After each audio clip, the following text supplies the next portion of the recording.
Thank you for joining Ignite Visibility's State of 2019 Automated Email Marketing. Just relax, we'll get going in just a couple of minutes. Thanks for joining.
Justin, are you on the line?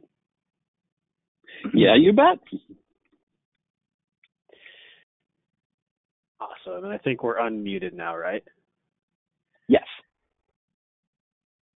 And we are recording, and I have the screen share up. Okay, great. So, hey, everybody. So we're just going to wait for some more people to filter in, and we'll be getting started in just a minute here. Really excited about today's webinar, but we're going to wait about 5 minutes just to let a couple people join, and we'll get started at 11:05.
Looks like we've got some more people joining us here, and we're filling up pretty quick. We're going to get started in just a couple minutes and let a few more people join before we dive into this incredibly exciting and profitable topic, which is email marketing. So just a couple more minutes and we'll get started. Thanks for everybody for joining so far.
Okay, everybody, let's go ahead and kick this off. So today we are talking about the state of automated email marketing in 2019. And really, actually, one of the coolest topics out there. I'm part of a couple mastermind groups, and I cannot tell you how important the list is in utilizing the list correctly. It is absolutely critical to make the most out of your list, and that's what we're going to talk about today. So in this webinar, I'd like you to feel free to ask questions. In the sidebar, you can ask questions at any point in time, and think of this as kind of a classroom format. So this is a webinar only for Ignite Visibility clients, and this is just to educate clients, and it's really meant to be interactive. So another thing I think you might want to know is that email marketing, as businesses grow, and we just completed an industry study that tells us the specific data. It's on ignitevisibility.com. But as businesses grow, we see that email eventually merges to become one of the most important channels for larger businesses. So email, incredibly important, incredibly profitable. People are not utilizing their lists as much as they should be. And as your business grows, so does the power of email marketing. And there's a lot of different ways to utilize email marketing from an automation perspective. And we're going to go through each of those today. And as you're looking at each one of those points, you want to think about how can you craft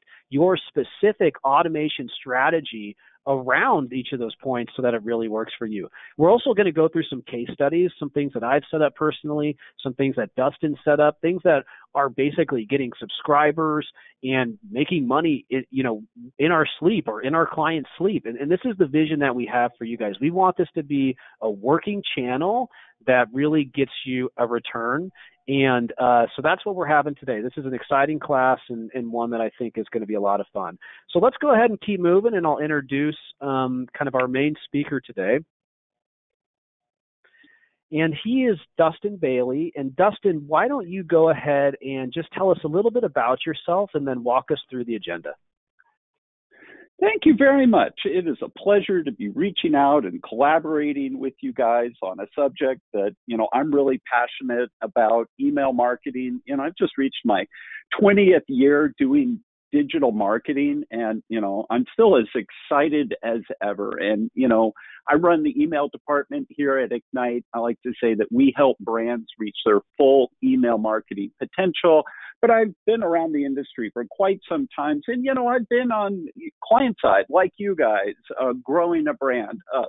I managed marketing for Shari's Berries for 5 years, grew them from less than 10 million to over 100 million a year, managing all their marketing channels. And so I like to say I have a unique perspective how email can be leveraged as an integrated marketing channel that helps you get a better ROI from all your channels put together, working a little bit better. And, I have some unique insights into search as well. I used to work at a large search engine in San Francisco. So let me delve into a little bit what we're going to be going over today. John and I are going to be co-presenting together.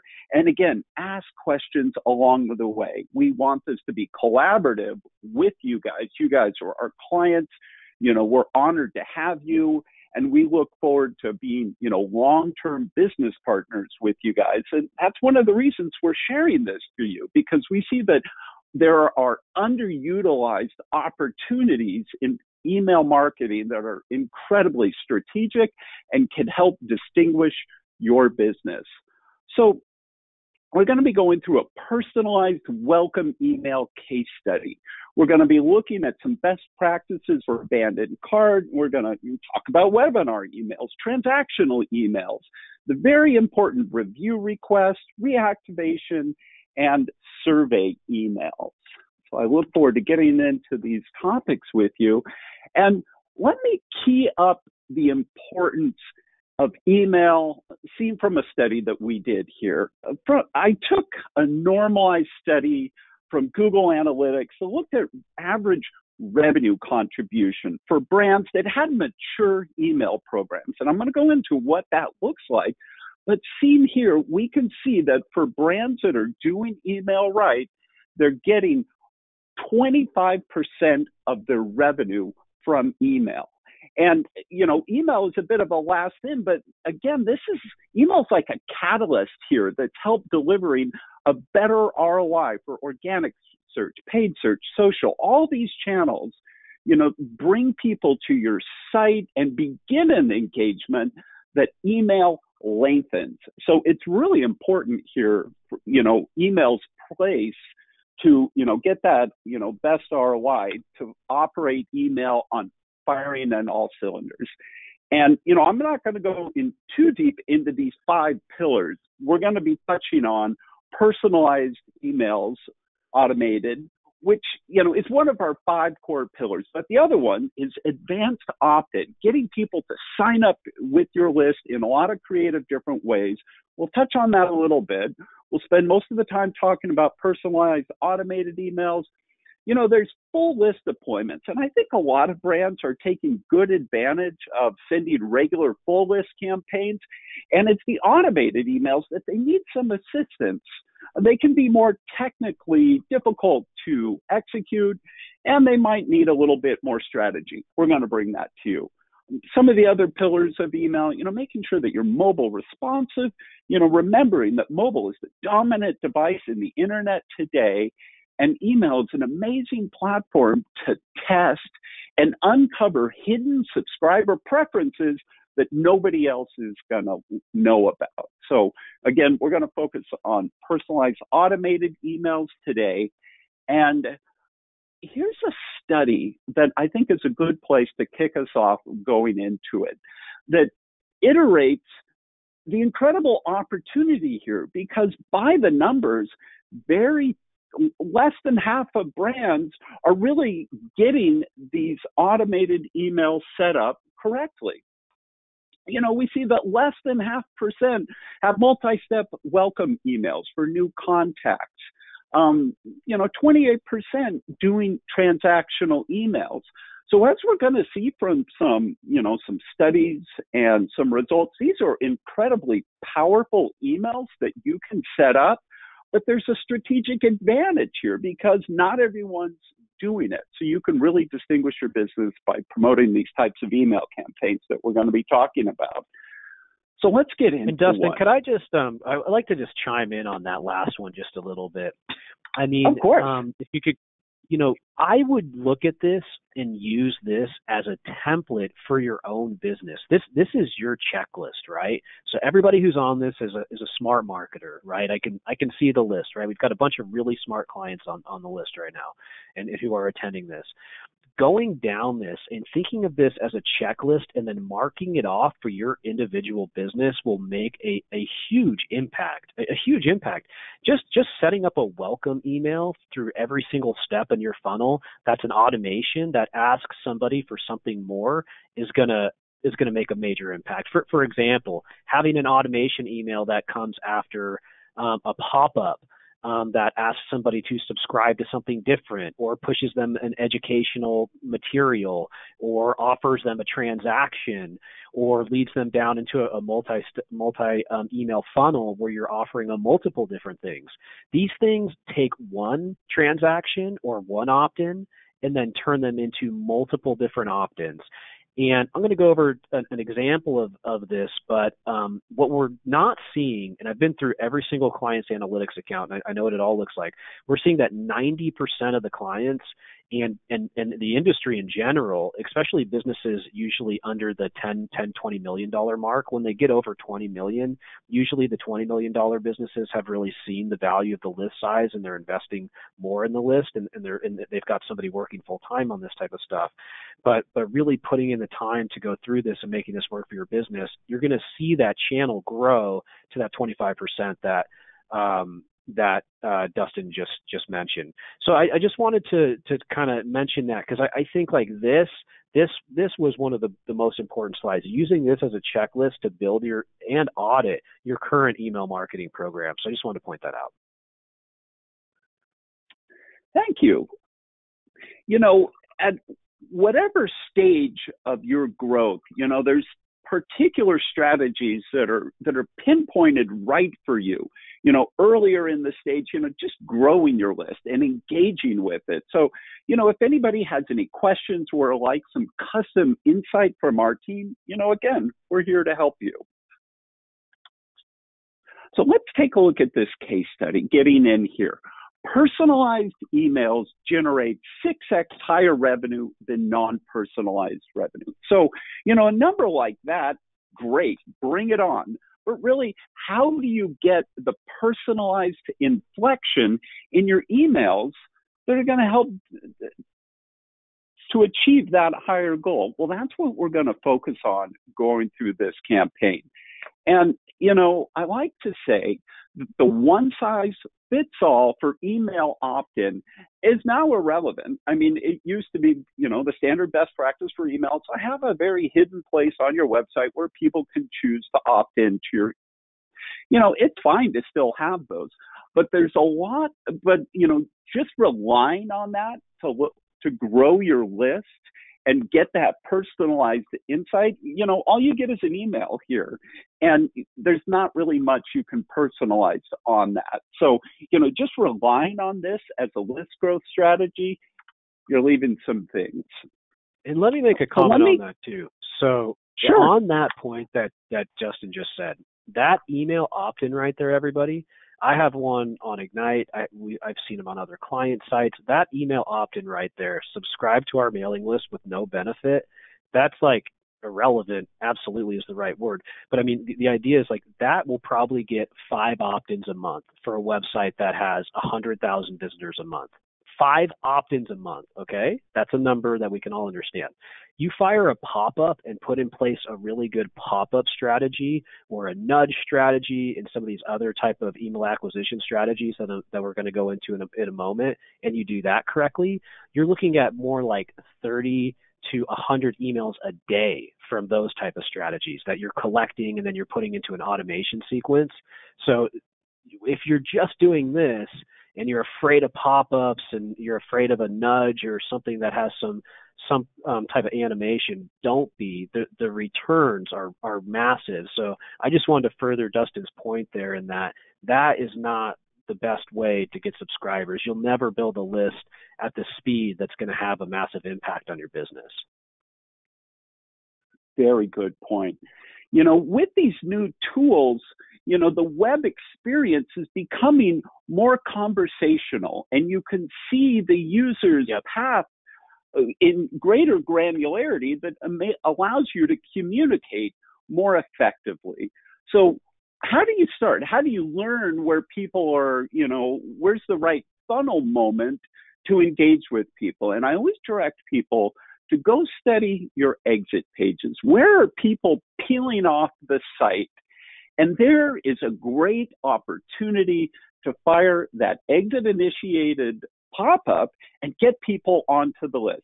Through testing, we've found, you can turn 100% of exits into over a 5% email opt-in. And, to the point about personalization, you can know what's relevant to them because you know where they're leaving off the page. So I really, this is a cornerstone of our opt-in strategies. To get that personalized information, you can see where they are, when they opt in, and deduce their interest. So here's an example. And on that one, going back to that one, if you don't mind, Dustin, just to keep the conversation going. So think about this for your own business. You go to the top landing pages or the top exit pages report. In that number one position right there, that's a blog that I wrote years ago on how to translate videos into a new language on YouTube. And there's this whole strategy with international YouTube optimization and stuff like that, which we can always do at another webinar. But on that page, when I look at that page, this is what I see. I see an opportunity on a page that gets thousands of visitors a month to deploy a pop-up that says, would you like to download our ultimate guide to YouTube optimization? People put in their email and then they download that guide, and then we set up an automation sequence that also asks them to subscribe to something else or do something else. And I just took that page from getting tens of thousands of visitors who just come find the information and leave to tens of thousands of visitors who turn into hundreds and hundreds of emails a month that then turn into recurring automation abilities to upload and target them on other platforms through paid media and all kinds of stuff like that. So I just wanted to touch on that, because when you think about this for your own business, that's the specific process, right? Exit pages, a general opt-in for all the pages at once, and then starting to segment them by buckets of pages, and then going through systematically from page 1, 2, 3, all the top pages, and making individual pop-ups. And then once you get all this stuff set up, it's just going to work in your sleep. Exactly. This is a flashpoint. This is a catalyst. This is the moment where you turn a one-time site visitor who may never come back again into a lifelong subscriber. You can take them into a lifelong customer as well. This is an example of one that goes out on email pages. We get thousands of emails, sign-ups, and we know what's relevant to them based off where they are. So we get one element that we can personalize in the overlay that shows up that's customized to that page. And the follow-up series, again, customized. I iterate the importance of testing here, because, by trying different messages in your overlay, you can get significantly different results in opt-in. I mean, of course, we all want a 7.7% opt-in rate, much better than a 3.4%. Well, you get there by data-driven results, and you test different layouts and offers and images to, again, uncover that hidden subscriber preference. So, and breaking this one down, I mean, what I found, and people give me a bunch of junk about putting my face on the site and, whatever, maybe I shouldn't do that, but since we switched it to a picture of a person opposed to just a general opt-in, the picture of the person made our conversion rates go up 3 or 4%, right? So from 1% to over 4%. And just keeping the message really short, really snappy, making it look clean. There's a little bit of social proof there. Join 10,000 subscribers. That's another important point. But for your own business, thinking about what's the picture or the person, that represents the company. Not every company has a person they can put there, but what's a really appealing picture? And that's one of the main things I always like to split test is what's the image, what's the messaging, and then what's the call to action. And when you're doing these tests, really just test. You can't do all three at once. You can only test like the picture and then see how that does, and then test some of the text and then see how that does, and then test the call. Because if you do them all at once, you can't really deduct good reasoning to apply to your next iteration. So, but this is something that works well, but it also has to align with what's going to be the email strategy that you're sending out that relates to this. For us, we put together a newsletter that's kind of trying to be a thought leadership thing to the best of our abilities. But for you, it might be different, right? So what's that one content marketing strategy? And in addition to that, really trying to align that with the blog, right? So what's the content that's happening on the blog, and how can you align the content that you're creating on the blog with your automation, maybe turning that into a course that can be an automated course, or just a one-off, something that somebody could download or something like that. That's content that can be used for anything. It doesn't always have to just be targeting a keyword, right? It can be used for a holistic digital strategy as well. So just want to mention that. Great points, especially important about the single factor testing. If you start introducing too many things, you're really not going to know what works. And so it's really important to iterate those single factors in there. And so let's take a look next. And, we're talking about getting more personalized information. Some things you can infer from the person based off where they were. But then here's another one. Allow your subscribers to self-qualify their interest and take them to a custom landing page where they can let you know about their interest. In the end, these people are self-scoring themselves for their likelihood to engage with you. They're going to tell you their particular interests. I mean, if you really spend time and, follow up on your list, you can hand your sales team your most qualified buyers, saving them the time of doing all kinds of cold calling that, is not really very interesting for them. So, next step, to collect more personalized information, bring it to a custom landing page where you can get those insights. And, there's an incredible opportunity to get those personalized insights, but also learn about your customers. You can treat this as a survey as well to learn more about your new subscribers.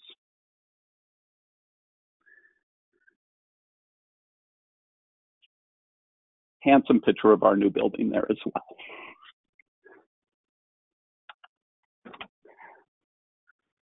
So this is another example of a welcome email that comes out, and thousands of these are going out per month. And the direct response is significant for what people are clicking through.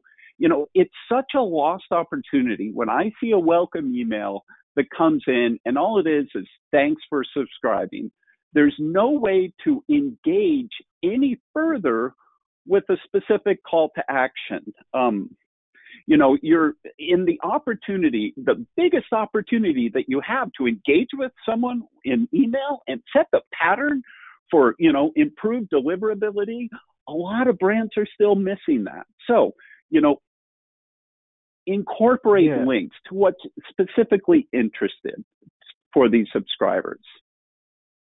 I want to make a comment on this a little bit because, so about a year ago, I was trying to do yoga. I didn't really end up doing yoga, but I tried to do yoga. It's not really my thing. But basically, I stumbled upon 30 days of yoga with Adriene, right? And it's just a woman who made 30 days of yoga classes on YouTube, and she got millions and millions of subscribers. She did a great job. And, I started thinking, well, how could we turn that into something and apply it for my business? But, and Ignite. But in general, what is that challenge? What is that kind of freemium model of your business that you can create content around through videos and through blogging and then turn into, an automation series?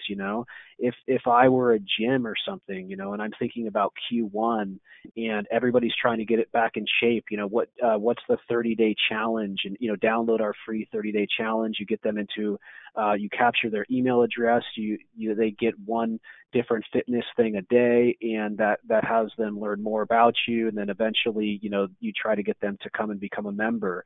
But this in particular right here, after we turned this on, we went from capturing, thousands of emails, but getting no YouTube subscribers to capturing thousands of emails and then getting thousands of YouTube subscribers as well, because people got this as the automation after the email, or after the email was captured, and then they thought, oh, well, I just subscribed to that. Yeah, I'm going to subscribe to YouTube as well. And this automated email has, I think, a 40 or 50% open rate, which is very, very high. And generally, the automated emails do have a higher open rate than like a blast email where you're doing a marketing one. Those might have 10 to 20, but an automated one that happens just after a transaction or some action, those have much higher ones because people want to see the verification or see what just happened, or they're in that zone, right? They're in that mental zone. So that's a good time for that next ask. But I would say to everybody on this webinar, thinking about how you can align your content with this strategy and try to create some type of course, but also ask for a secondary ask after they sign up, because that's, if they're already interested, they're definitely going to go the next level as well. Great points on getting that direct response from this incredible opportunity. One of your most engaged emails, by the numbers, make the most of it. Next, I wanted to share a wireframe, a concise view to plan your series, up at the 30,000 foot level. I love doing, concise little wireframes. I used to, drop like $500,000 on doing a direct mail catalog. But before I do that, I would create like 3 little wireframes at a catalog, and just quickly move through them and learn from the experience. And then when I came time to deploy, I got the benefit of that, and that's translated into my strategy for wireframes, where take a concise view. It's almost like a Gantt chart where you're looking at the key deliverables of each little piece. And as a business leader who wants to set the direction of a campaign, you can set it in this format and then pass it off to someone else to help develop it. It's going to, resonate with your core insights. But talking through the deployment steps, you got a custom exit that overlays, that's specific. You're taking them to a confirmation page. You're getting more information. You have a immediate welcome email. And then what happens next? Depending on, the nurture cycle of your business, send a series of follow-up emails. Here we're going out to day 15. I have clients that go 30, 45 days out with a triggered automated email. And here's some specific ideas for you. Have a podcast. For email, we're going to remind people and educate them on the key pillars of email that we were looking at. We're going to incorporate reviews of what our customers are saying, broadcasting trust factors. We're going to emphasize that, email is a great ROI channel. Another one is incorporating the voice of a salesperson who says, here, can I jump in and answer any questions for you? Why don't you click to call on this phone number, and I'm here to help you in your decision process. And then, wrapping up this series with the differentiator. This is why email is significantly important. It should drive 25% of your revenue. So, the different elements to recap, the site overlay, the landing page to get more information, and then a triggered email that combines the personalizations gained from each one of those steps. Hugely important. And if you do these things, this is a huge opportunity to distinguish your business, because we've seen from the numbers that they are both incredibly engaging and not enough businesses do this. So this is a key strategic advantage. Great stuff, Dustin. Good points. I want to touch on just one of those. One of the things that we're seeing a lot of people start to do is they'll have a sales email that comes as an automation email. So say somebody goes to your website and they're vetting you, right? They're vetting you against 3 different competitors.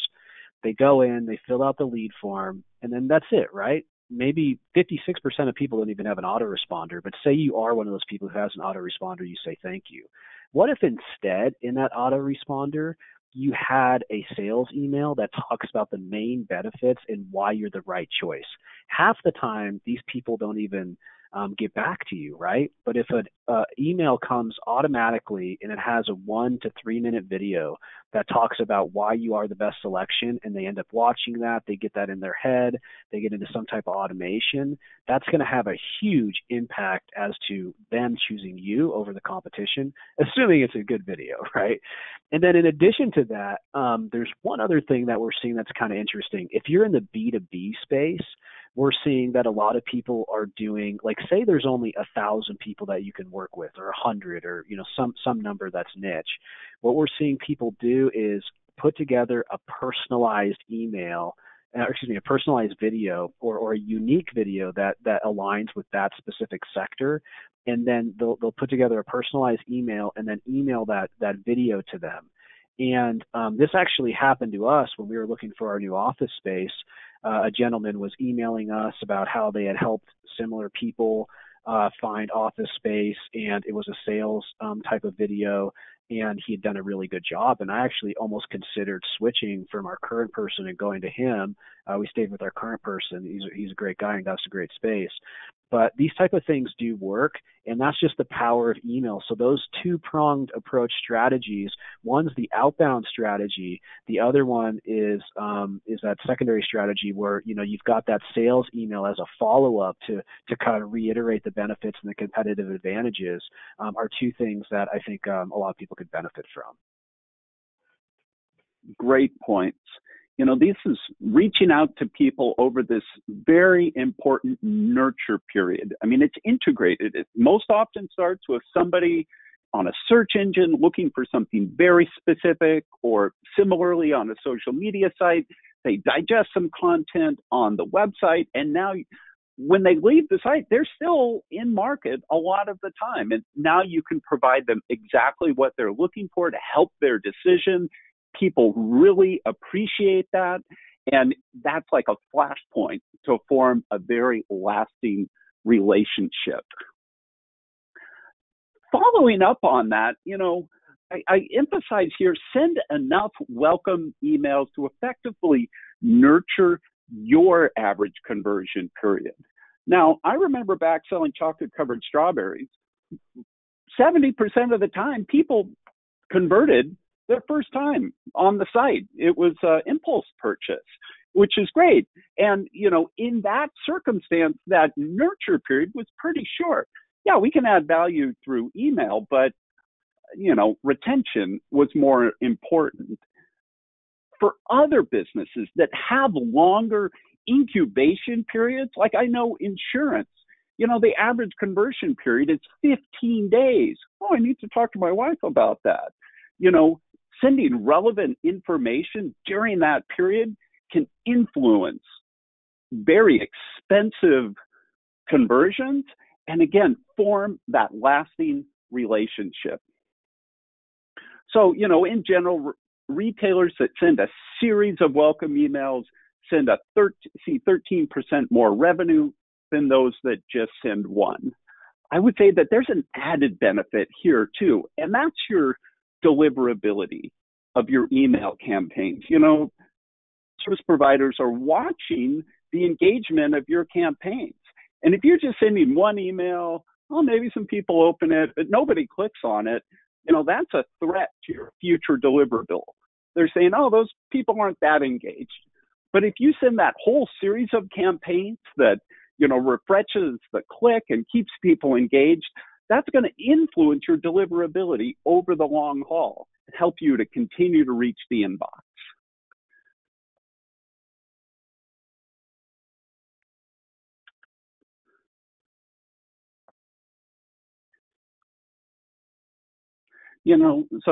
Direct to consumers who connect with customers through auto emails, conversion rates are higher.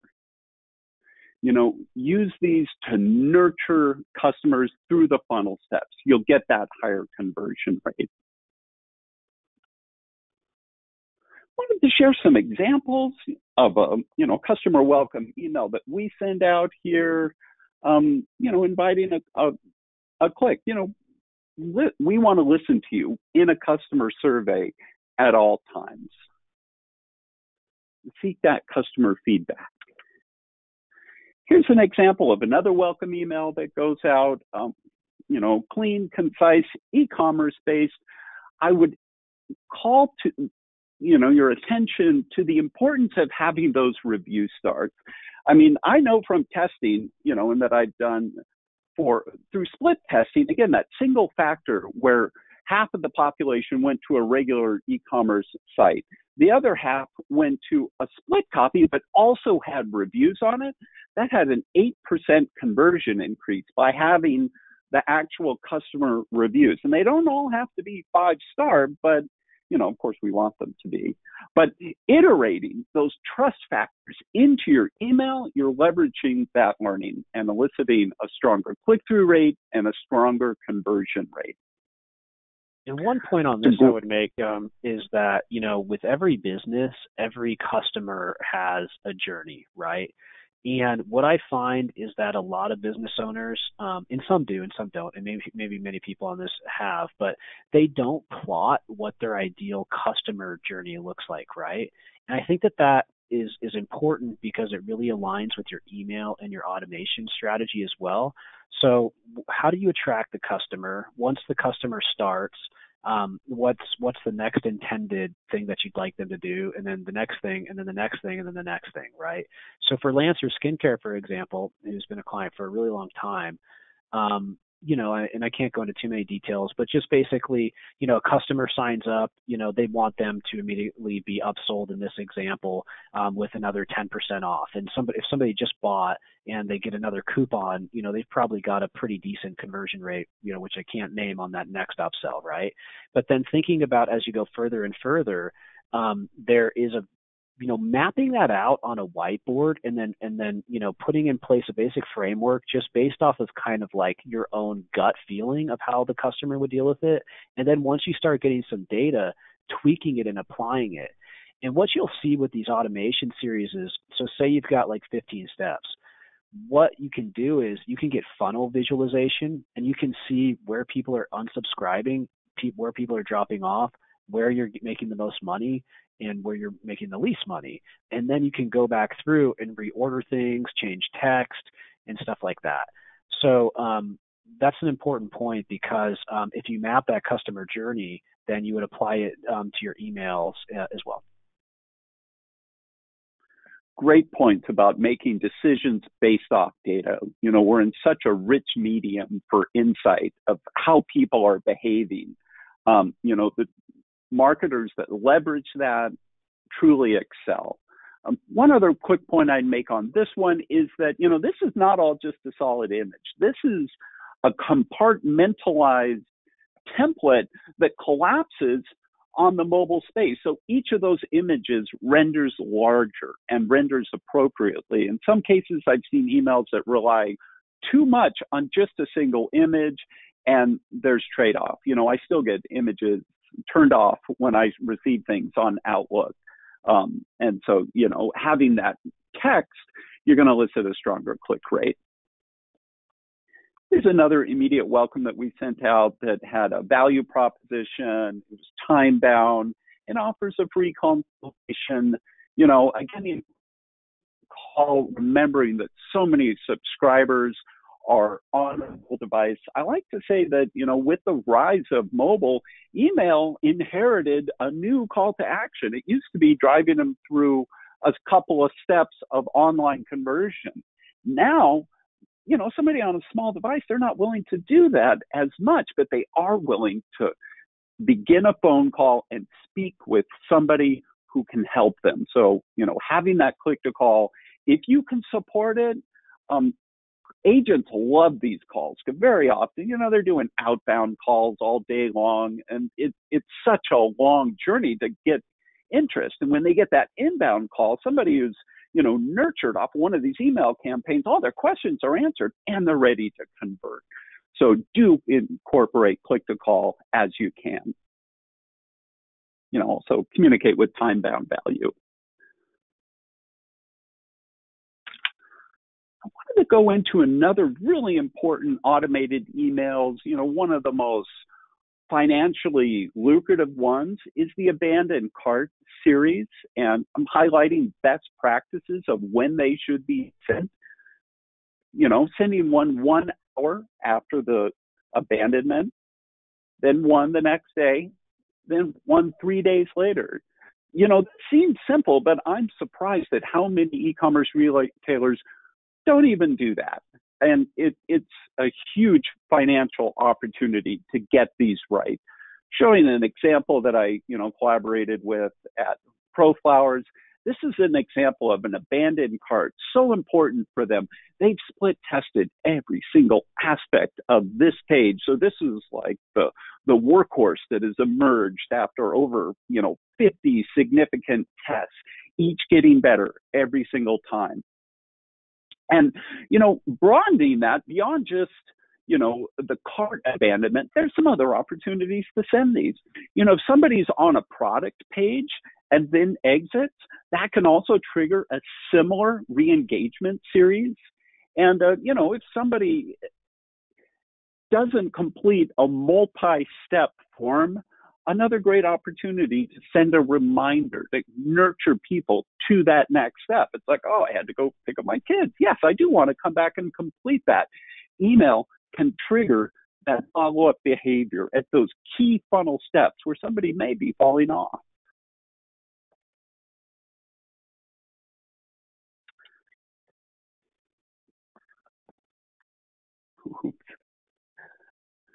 I wanted to go next and talk about webinar emails in the opportune moment that my screen crashed. Oh, yeah. I was going to tell you, I think we're looking at the wrong screen.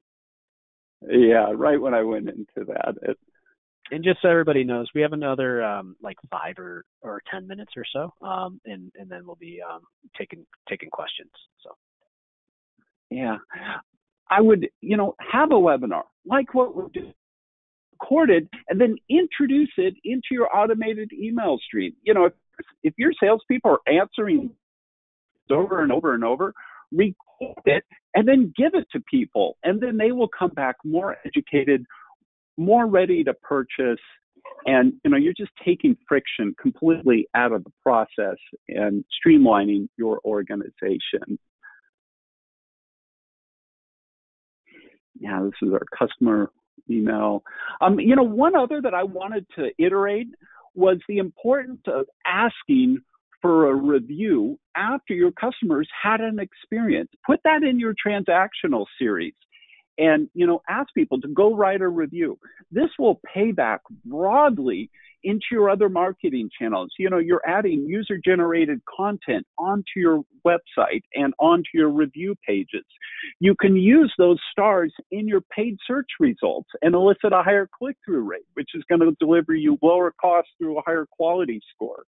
Largely asking for customer reviews and, learning from them, an incredible opportunity, and it doesn't have to be done manually. You can tee that off automatically in your transactional series.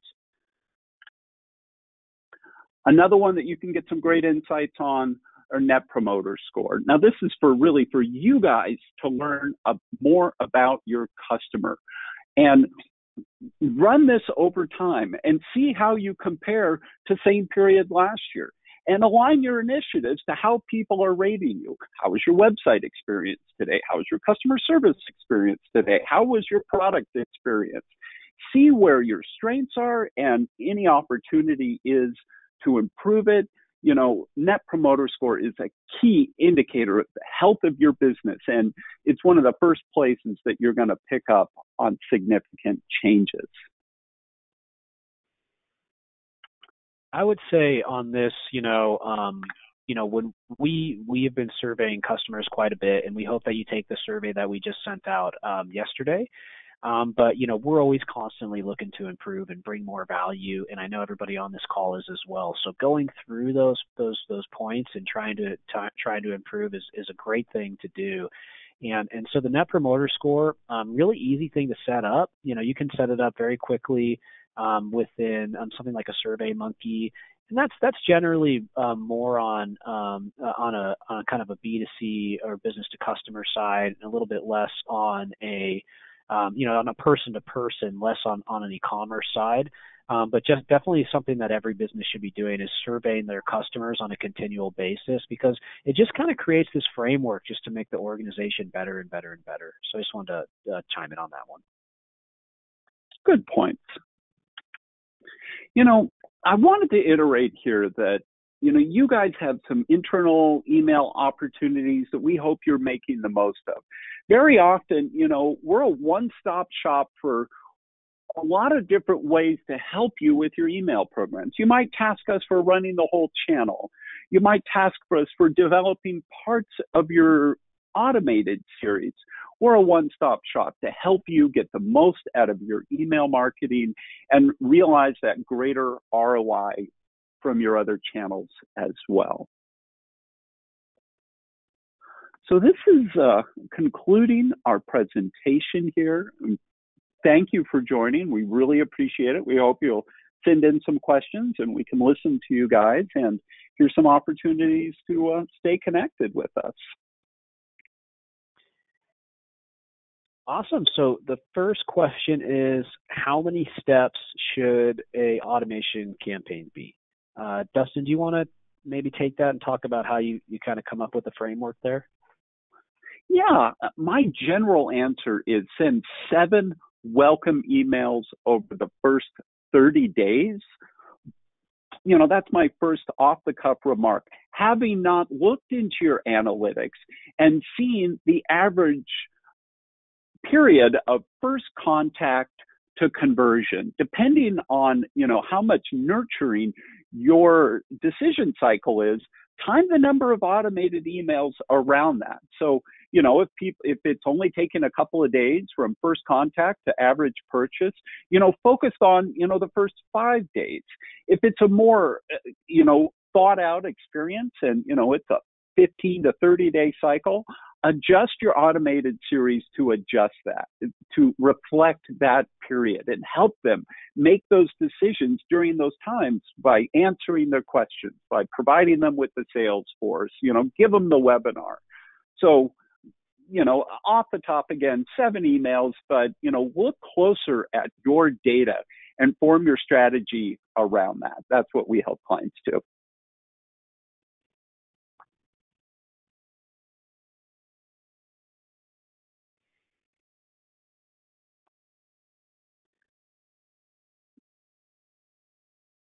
Well, you can see my email address if you do have further questions down the line. There's one more question. Last question was how to do automation after abandoned cart. Should that be one email or should that be multiple emails? We do recommend a series of 3 emails. One sent the hour after abandonment. Second one sent the next day. And the third one 3 days after. You can include a promotion in there, but you don't have to give away the margin there. You can, remind them that their cart is going to abandon and go away unless they respond. And just remind them, hey, you left something behind and we're holding it for you. Even those simple communication points, can help conclude that cycle. Awesome. Okay, so those are all the questions. Looks like we had really good turnout today. We had over 20 clients who jumped on, which is great, and we really appreciate everybody taking the time. And this will be emailed out to all the additional clients and your staff and all that. And I'd just like to take a minute to say thank you so much for being a part of Ignite Visibility and working with us for better marketing. We appreciate you. We will be doing another client-only webinar in the near future. And if you have any topics you'd like us to cover, please feel free to send me an email at john@ignitevisibility.com. I would love to field any of those and help them to develop the classes. And then finally, the next webinar that we're doing is, I think, a really, really fun one. And this one is going to be one that is just kind of for everyone out there on the web. We've got, hundreds of people who are signed up already. But this one is going to be on the top 10 innovative digital marketing practices that we found on the web in 2019. And one of the things that gets me really excited is new, innovative, cool things that are happening around the web. So we're going to pull all those from the best sites and then present on them in a webinar and kind of dissect them. And then we'll be able to use that to bring really cool strategies to clients and for you guys to use internally as well. So Dustin, I'd like to thank you very much for putting all this together. Really appreciate it. And any closing remarks for anybody?